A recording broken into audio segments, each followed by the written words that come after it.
But I'm gonna do this in an animation segment instead of a live action because of Ruby, but Rooster Teeth is gone. Dang. And I'm deeply saddened by this news. Every week, like clockwork, I listen to the Rooster Teeth podcast. God damn it! And this is just another tax write-off by David Zaslav and WBD. Because for those you don't know, they were owned by AT&T, and I think AT&T sold them to WB. And yeah, the staff were made aware of this fact the exact same time as everyone else in the world. So this was a complete surprise for everyone. There are a lot of like really strong individual brands under Rooster Teeth that I'm confident will find new life on YouTube, either under new names or having been able to keep their brand. But like I said, with the game dev layoffs, these companies are doing good, and when they do have failures, it's always a failure in leadership. But of course, executives aren't going to fire themselves or take pay cuts, so they just fired hundreds of people all at once. Like I said at the top, my biggest concern is for Ruby, because for all of its faults, I love that show and think that it deserves a proper ending at the very least.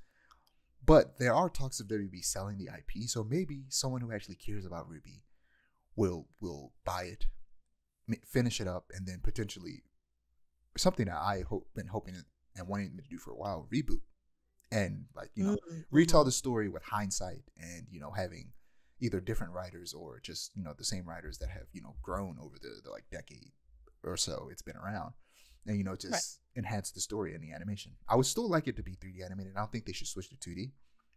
I think just it being 3D animated is just part of its DNA, and that they should take the route of Ruby apart. Yeah, take the route of a lot of like recent 3D animated shows, especially since it's meant to be more of an anime. They could take more inspiration from something like Trigun. It was called Trigun Stampede. Yeah, I need to rewatch that. I need to rewatch it in English. Hear my man Johnny Young Bosch. I'm probably gonna do that. Man, episode 12. The episode 12 dub is one of the best anime dubs I think I've ever heard. I watched it. I watched it in Japanese because I was watching it as it came out. So when I rewatch it, I'm gonna watch it in English. But yeah, last but definitely not least, Akira Toriyama, creator of Dragon Ball, has sadly passed away on March 1st due to acute subdural hematoma, which is basically blood clotting in the brain. Dragon Ball Z was the very first anime I ever saw, and it is hugely responsible for my love of just Japanese storytelling in general. And therefore it had a huge impact on my personal brand of storytelling. The first thing I remember drawing was a Super Saiyan Goku a very long time ago with like some colored pencils, and which led me down the path I'm on today, which eventually made me want to become a graphic designer and make games and stuff like that. Rest in peace, Akira Toriyama. He's also a big part of the reason why Bleach went into serialization, motivating Kubo after his first series was canceled and his initial pitches for Bleach were turned down. There's a chance that Toriyama enjoying the samples was also the reason why Shonen Jump kind of gave them a second chance and actually eventually serialized it. And yeah, he not only created the first anime I ever watched, but he's also the reason that my favorite anime actually got a fighting chance.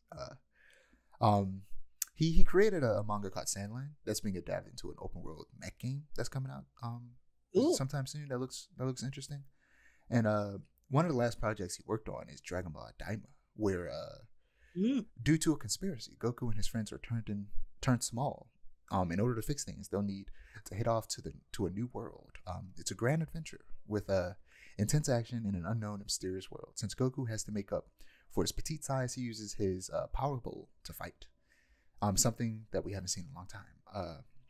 Akira Toriyama specifically says, I came up with the story and settings, as well as a lot of the designs. I'm actually putting a lot more into this than usual. Things will unfold that close in on the mysteries of the Dragon Ball world. Hope you all enjoy these different from usual battles that are cute and powerful. Akira Toriyama. Yeah, this is one of the last things he worked on, and yeah, I might have to check it out because of that. I did watch one of the trailers. I don't know if I sent it to you, but the fight animation looks really cool, so I might check it out. And I think it reminds me of no, go ahead. No, I was gonna say, I think what especially makes this haunting is like I think like a week prior, maybe two, the Tokyo Anime Awards had happened, and he had mentioned that his health was declining then.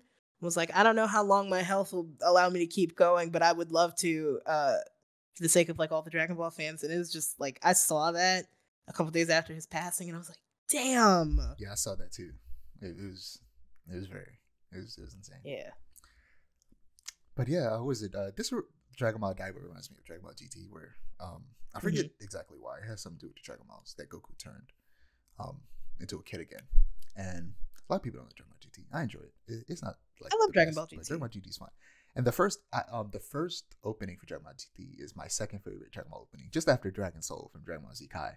It's real good, and I was listening to it the night I found out he passed away, and I was listening to the lyrics. Cause I was listening to the English version. I was like, oh, these lyrics just fit too perfectly with what's happening right now. It's very sad. But yeah, I like Dragon Ball GT. Make Super Saiyan 4 canon. God damn it.